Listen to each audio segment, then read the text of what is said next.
第23南海公路建摆路长期又搁修理了后又搁断啊！这桃园乡后山山的步路常常变作是孤岛。当地明霸克路桥呢，因为风台或者大水来甲冲断去，经过2年4个月，交通部开6亿做一班新桥，在今仔下晡正式通车。 大家做伙揪下红布条，伫部落基路的见证之下，第23高雄桃园连接轻河里到复兴里的全新桥梁活白下桥，二八下晡正式通车。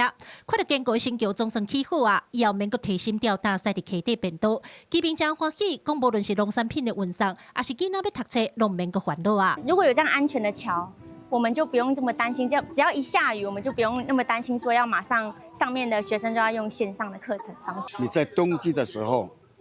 没有雨季嘛，刚好5个月可以通。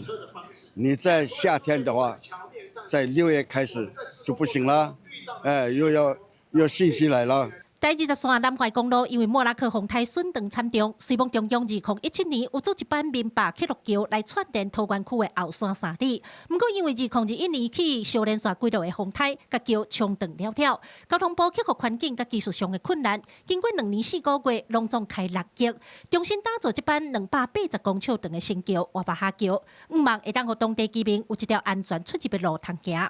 不管过程有多辛苦、多艰难。 不管天灾有多严重，为了家人要回家的路跟桥，我们一定要努力坚持下去。交通部表示，为着要避开玉水溪的漏水冲刮，活白下桥主要的桥墩有130公尺长，而且嘛个道路倾宽20公尺，后续会阁对桥梁的基础加强保护，让当地居民唔免阁烦恼无路通行。